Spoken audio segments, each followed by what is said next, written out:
no duermas, es tiempo de guerra. Escucha bien, no duermas, es tiempo de guerra. La palabra de Dios dice en segundo libro de Samuel, capítulo 11, versículo 1, dice: aconteció que al año siguiente, en el tiempo en que salen los reyes a la guerra, que David envió a Joab y con él a sus siervos y a todo Israel, y destruyeron a los amonitas y sitiaron a Rabá, pero David se quedó en Jerusalén. Ese es el inicio, esta lectura que acabamos de hacer, es el inicio de una de las tragedias más grandes que puede haber en la historia bíblica. La historia de la caída de un hombre de Dios. Y es de verdad triste saber el desenlace de todo lo que aconteció durante este tiempo, cuando David debió haber ido a la guerra. Era primavera, era el tiempo especial en el que acostumbraban los reyes a salir a acompañar a sus ejércitos, porque sus ejércitos querían ver un representante especial. Y en este caso David, que había sido un hombre que había enfrentado gigantes, que había destruido ejércitos, se convertía entonces en un ejemplo y en un gran referente para inspirar a todos aquellos guerreros. Pero David, en sus capacidades como rey, se le hizo fácil decir: no, esta vez yo no voy a ir, yo quiero que ustedes vayan a pelear la batalla de Dios, vayan ustedes a pelearla. Vaya general, envió a Joab, envió a todos sus siervos, y dice la Biblia que envió a todo Israel a la guerra, y todo el país, todos los ejércitos del país se fueron a luchar y se fueron a la victoria. Sin embargo, David prefirió quedarse en Jerusalén. Y ya suponen ustedes que mientras un ejército está peleando la batalla y aquel de quien se esperaba el respaldo fuera la insignia o el inspirador de todos estos ejércitos, al decidir quedarse en Jerusalén, lo que supone eso. Y podemos leerlo a través de la palabra de Dios, cómo David se quedó en Jerusalén y se quedó ahí en su palacio. Ya no está en guerra, no está batallando, no está cumpliendo con sus deberes como rey de Israel, sino que prefirió quedarse en su palacio. Y ahí es donde llegó el problema grande. Me lo imagino entonces un poco desocupado. Sus generales no están ahí con él para hablarle de las batallas que hay que pelear. Él simplemente se levanta y parece que tiene tiempo libre, y como que él saca tiempo para dormir un poco más, para estar más descansado, para desestresarse, para de pronto entretenerse en cosas más de la casa, más de su vida personal.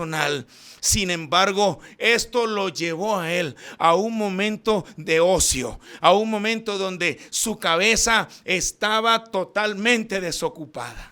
Y considero que en estos tiempos también de guerra, en estos tiempos de lucha, donde el cristiano se enfrenta a tantas cosas diarias que le quieren quitar su santidad, su vida cristiana, su fidelidad a Dios y ese avanzar en la vida cristiana, tantas cosas, no es tiempo de dormir, no es tiempo de estar relajados, no es tiempo de estar por ahí pensando en que puedo acostarme más tarde y de repente ocupar mi cabeza en cosas que se conviertan posiblemente en una oportunidad para descuidar mi vida cristiana, para caer en el fracaso espiritual.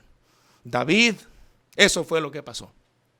Se quedó durmiendo hasta tarde, levantándose tarde. Dejó de ocuparse en sus responsabilidades que tenía como rey. Así como nosotros no podemos descuidarnos de nuestras responsabilidades espirituales. Óigame bien, la iglesia del Señor, necesitamos estar listos todo el tiempo para enfrentar los ataques del enemigo. Él anda por ahí como león rugiente buscando a quien devorar. Él es engañador, Él es mentiroso, Él es tentador. Así que Él va a querer engañarnos, Él va a querer tentarnos, Él va a querer hacernos caer en su mentira y mostrarnos que las cosas de este mundo son valiosas y que el darle lugar a los deseos de nuestra carne son cosas importantes. Pero esta noche hay poder en el nombre de Jesucristo y podemos entender claramente por la luz de la palabra de Dios que debemos estar cobijados bajo las alas del Omnipotente y permitir que el pastor de los pastores nos lleve a verdes pastos y aguas frescas. Es necesario esta noche pensar seriamente en que necesitamos la presencia de Dios y nosotros necesitamos estar en la presencia del Señor Jesucristo. Su Espíritu Santo es el único que nos va a guiar. Es el único que nos va a recordar cómo debemos vivir para Él. Y si hoy queremos tener una vida de avance y progreso y que no haya fracaso en nuestras vidas, necesitamos hoy cobijarnos bajo el poder del Espíritu Santo. David se entretuvo en cosas que no tenía. Dejó de cumplir con sus responsabilidades. David tenía la responsabilidad de ir a esa guerra.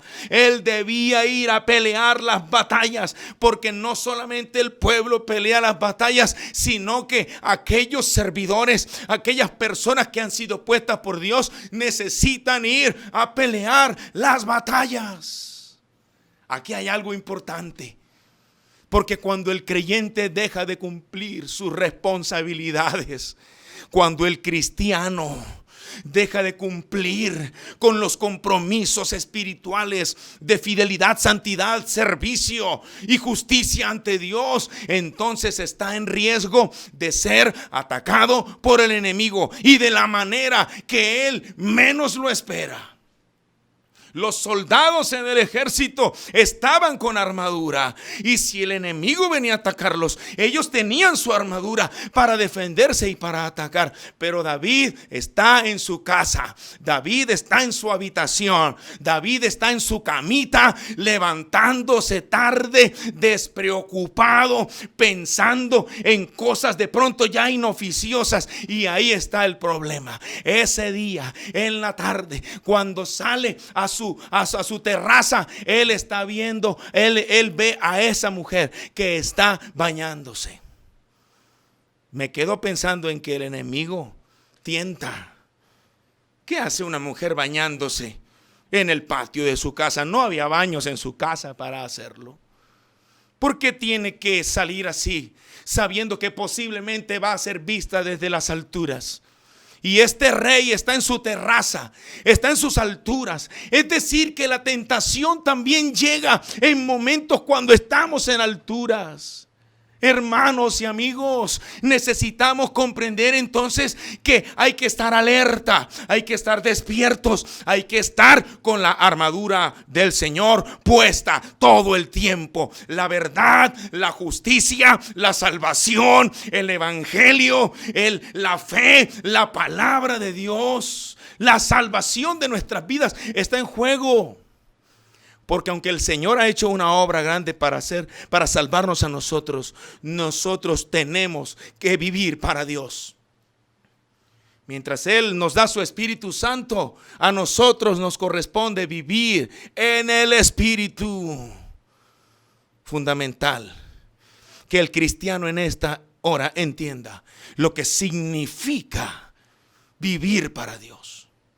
Ese día, David se sintió tentado, y por no estar luchando las guerras de Dios, por no estar peleando las batallas de Dios, por haberse quitado, por no haberse puesto su armadura siquiera, ese día se sintió tentado.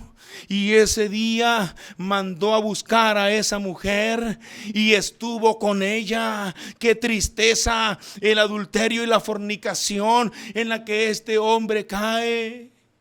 Debemos hoy saber que el Señor nos ha puesto en un lugar especial y nosotros debemos hoy valorar todo lo bueno que Él ha hecho por nosotros.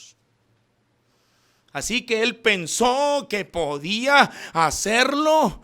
El esposo de esa señora estaba en la guerra. Urías se había ido a pelear a la guerra. Ese sí tenía su armadura puesta, pero fue traicionado y engañado por el que tenía capacidades.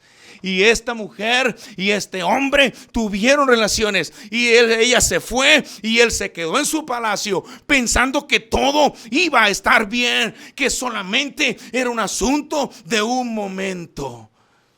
Pero quiero decirles esta hora que cuando el cristiano se descuida y permite, es decir, se hace permisivo en que las cosas del mundo y el pecado empiecen a obrar en su vida, el cristiano está en riesgo de que todo se convierta en algo peor. Y lo que se vino para David fue algo peor. A los días, imagínense ustedes eso, a los días le llega la nota de la muchacha diciéndole, mi rey, tengo un retraso, David, tengo un retraso de varios días. Así que está preocupada porque ya se dio cuenta que está embarazada. Está embarazada y David, ¿qué va a hacer? ¿Cómo hace para tapar ese problema? Así que un pecado lo lleva a otro pecado. El primero es el adulterio y la fornicación por su descuido, pero el segundo pecado a que lo lleva esta situación es que él va a tratar de cubrir, de encubrir todo. Esa falta hay que cubrirla, hay que tapar el problema. Y entonces se le ocurrió la gran idea de mandar a llamar al marido de esta mujer. Vaya, díganle a Urías que venga, que yo quiero que Urías descanse unos días. Vamos a darle una licencia a Urías. Quiero mostrarme como una persona amable con mis siervos. Y mandó a llamar a Urías. Y Urías es un hombre íntegro, un hombre fiel, un hombre dispuesto a pelear las batallas de Dios. Y cuando llegó frente al rey, el rey le dijo: Urías, te he mandado a llamar para que tú descanses unos días. Ve y pásate unos días allá con tu esposa. Y luego entonces ya te vas a la batalla. Pero Urías le dijo: vive Dios y vive usted, mi rey, que mientras el pueblo está peleando las batallas de Dios, yo no lo voy a hacer. Qué vergüenza sería que mientras todos están guerreando, yo vaya a pasar un rato de descanso y de esparcimiento. En otras palabras, mi rey, yo no estoy aquí para descansar, yo estoy aquí es para pelear. Eso debió ser una bofetada en la cara de David. Así que David se molesta, lo mandó y él no hizo caso. Al día siguiente le dijeron: mi rey no se fue a dormir, se quedó aquí entre los siervos durmiendo.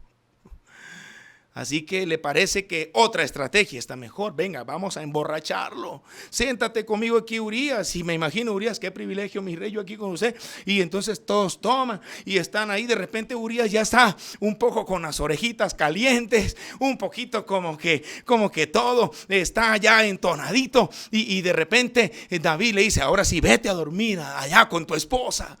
Pero él dice: no, mi rey, vive Dios y vive tú, que yo no iré a hacerlo. Mientras el pueblo pelea las batallas de Dios, yo no iré a pasar esos momentos con mi familia, porque yo estoy en guerra. Esa noche durmió en el palacio, en la puerta del palacio.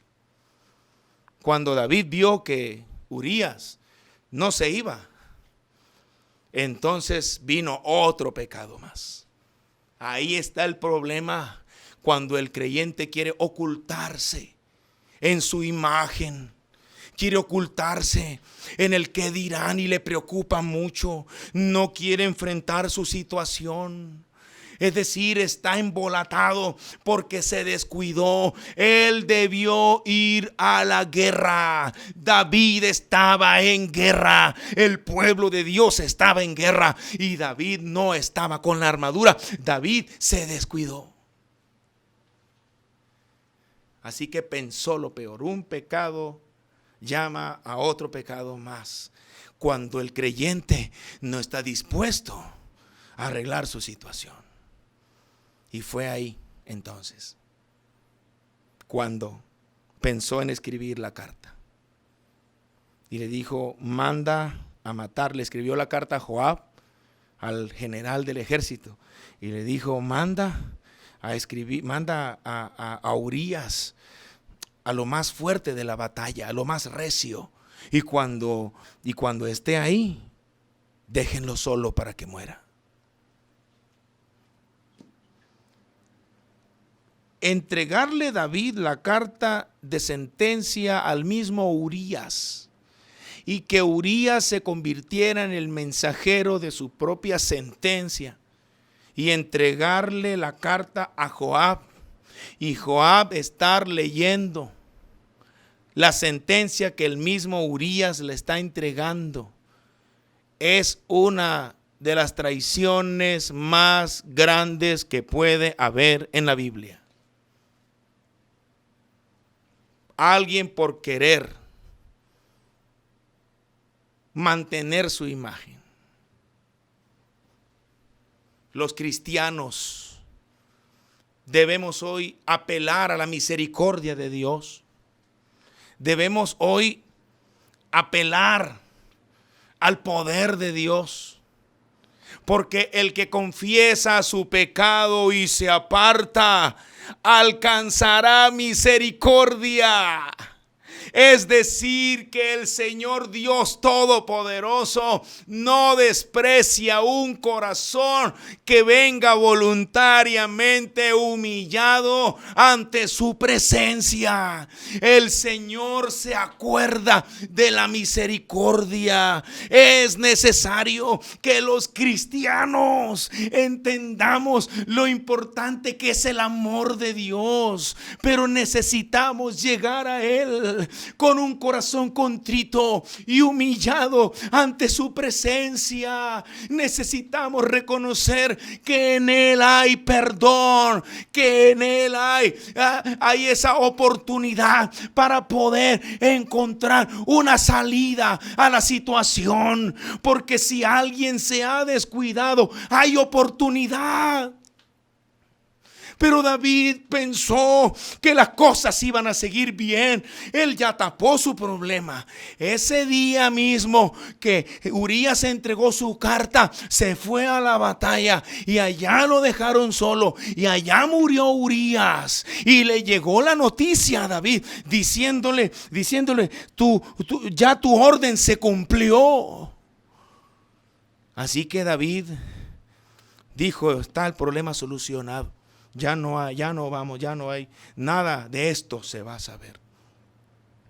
Pero Dios, y voy a decir esto claramente, el Señor tiene el propósito de purificar nuestras vidas.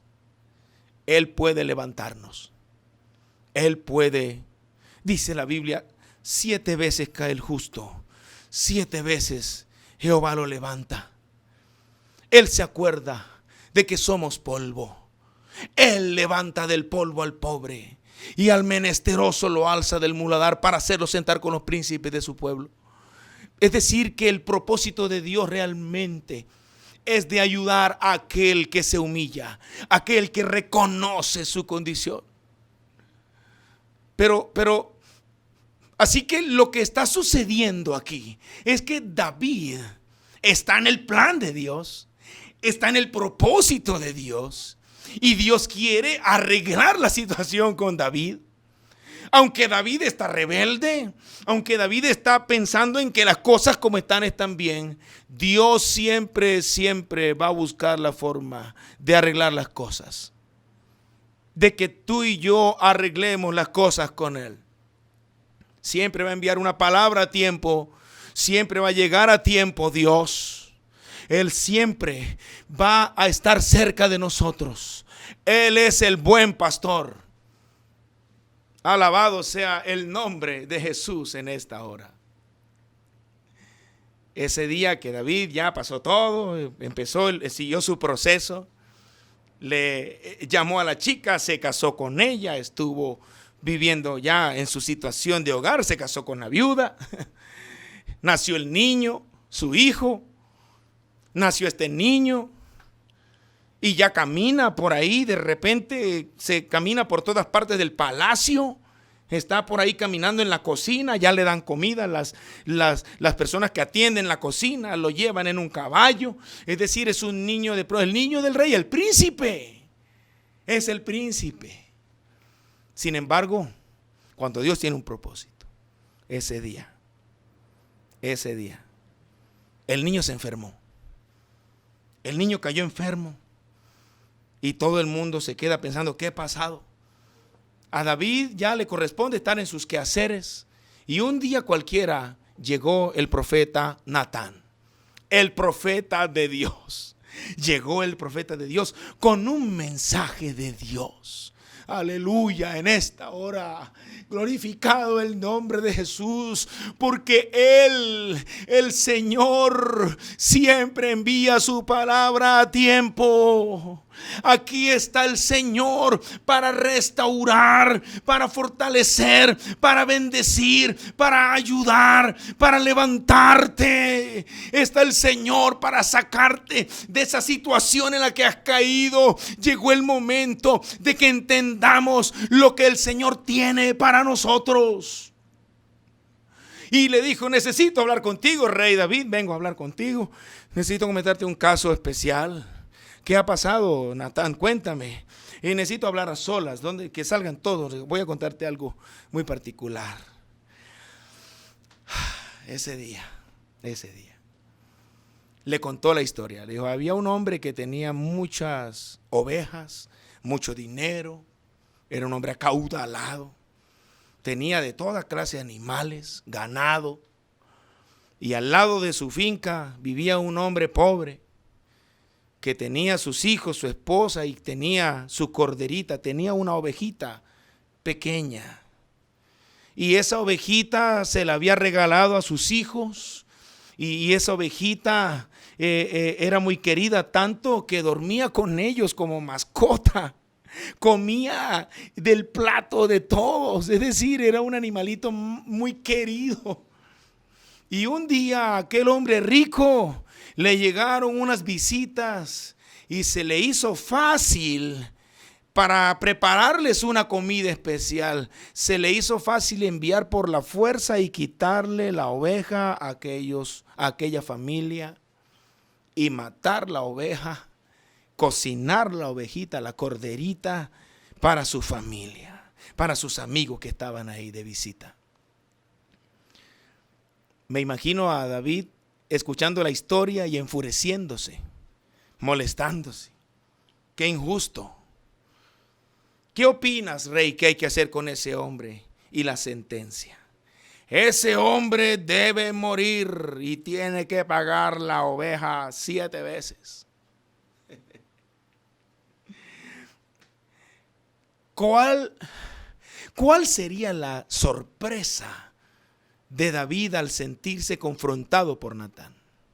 Ese hombre eres tú, porque hiciste esto con Urías, con su mujer. Es decir, hiciste toda una intriga para alcanzar una meta que hoy te ha llevado al fracaso. Es triste, pero me llama la atención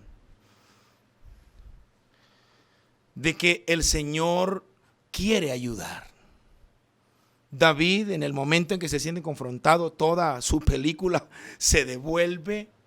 Él se siente que todo vino a su mente otra vez. Y es ahí cuando cae en cuenta y decide buscar al Señor. Ese día el profeta Natán le dijo, el niño morirá. Y van a pasar muchas cosas.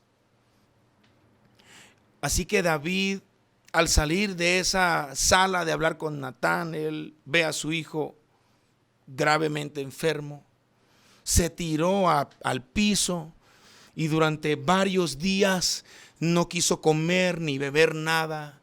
Dice la Biblia que estaba tirado en la tierra boca abajo y no quiso levantarse, y sus siervos estaban ahí tratando de decirle, hasta que el niño murió y llegó la noticia. Nadie le quería contar, pero David entendió lo que había pasado y se levanta y le dice: ¿qué pasó? Es que el niño murió. Así que él reconoce su situación aquí, en este momento.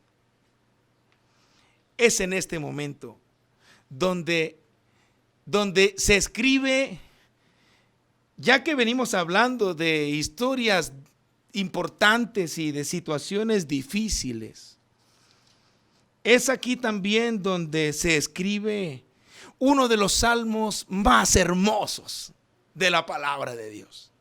Claro que todos son hermosos, pero me refiero a lo que acontece en este caso especial con el Salmo 51.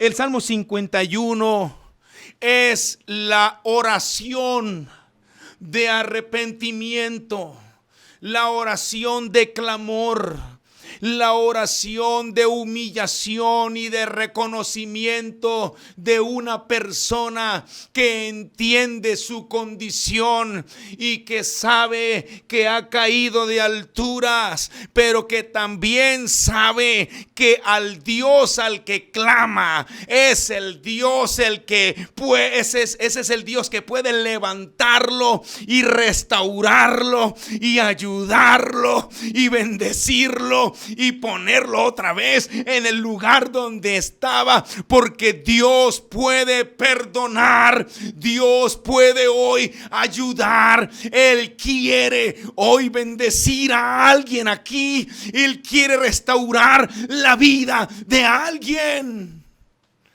pero ese alguien tiene que humillarse. Ten piedad, dice el Salmo 51. Ten piedad de mí, oh Dios. Ten piedad de mí, oh Dios, conforme a tu misericordia. Quiero decirles que la misericordia del Señor es para siempre. Y Él se siente allá en lo último, desde el cabo, dice el versículo, el Salmo 51, dice: conforme a la multitud de tus piedades, borra mis rebeliones. Es clave leer el versículo 2, dice: lávame más y más de mi maldad y límpiame de mi pecado. Más abajo él dice: límpiame con hisopo y seré limpio, lávame y seré más blanco que la nieve. Pero sabe una cosa, yo hoy tengo una noticia para recordarle a la iglesia del Señor, a aquellos que saben que necesitan ese perdón, esa ayuda, esa misericordia. Hoy hay algo más hermoso que un hisopo. Esta noche tenemos aquí algo más grande que un agua de un río. Hoy tenemos la sangre de Jesucristo que nos limpia de todo pecado. El apóstol escribe esa carta, si lo han leído en su primera carta a San Juan dice: hijitos amados, esto les escribo para que no pequéis. Pero si alguno ha pecado, así que sí existe la posibilidad de que el creyente cometa fallas. Si es posible que el creyente peque, pero también es posible esta noche que el Señor restaure vidas. También es posible esta noche que el Señor perdone. La sangre de Jesucristo, su Hijo, nos limpia de todo pecado. Puedo añadir un poco más, que esa carta está escrita a los creyentes, a familias enteras. Familias como las familias que están escuchando hoy. familias como las familias que están viviendo momentos difíciles. Pero el Señor dice por medio de Juan, dice: les escribo padres, les escribo hijos, les escribo jóvenes. Es decir, que es una carta en la cual se habla de lo que Dios tiene como propósitos para las familias. Porque es necesario esta noche, en esta hora, encontrar la ruta a la misericordia y al perdón que se necesitan. Es real lo que el escritor David dice en su salmo. Él dice, contra ti solo he pecado y he hecho lo malo delante de tus ojos, pero tú serás reconocido como justo en tu palabra y tenido por puro en tu juicio. Pero el clamor del versículo 10 es importante. Dice: crea en mí, oh Dios, un corazón limpio y renueva un espíritu recto dentro de mí. No hay nada más hermoso, no hay nada más especial que alguien clame. Nosotros hoy podemos acceder al perdón de Dios, a la misericordia, a la bondad. Él se acuerda hoy quién eres y quién soy yo. Yo quiero hoy invitar a alguien ahí que me escucha a que haga un momento de reflexión conmigo, a que haga un momento de devoción conmigo. Acompáñame en esta oración. Yo quiero orar en esta hora por misericordia. Quiero orar en esta hora por renovación. Que el Señor esta noche levante a alguien que ha venido en fracaso, alguien que ha venido cayendo y recayendo. El Señor hoy puede levantar la vida de alguien. Quiero orar por ti. Llegó el momento de que salgas de esta situación. Llegó el momento de que encuentres el camino al Señor. Este camino es el camino más perfecto que hay. Jesucristo es el camino. Acércate a Él hoy. Reconoce. Vamos. Quiero invitar a orar a esta iglesia, a que hagamos un momento de clamor. Yo quiero orar por ti. A los amigos y hermanos que están aquí, yo quiero orar por ustedes. Inclinen su rostro un momento. Señor Jesús, Señor Jesucristo, no hay nadie como tú, Señor. Dios de paz, Dios de bondad, Dios que se acuerda de la misericordia, Dios que sabe que somos necesitados. Señor amado, yo te pido hoy, Señor, levanta, ayuda, Señor, ayuda. Tú conoces los corazones. Hoy hay aquí quien clama, Señor, por misericordia, por perdón y bondad. En el nombre de Jesús de Nazaret. Amén y amén. Gloria al nombre de Jesucristo. Me alegra mucho saludarles en esta hora. Que Dios bendiga sus vidas.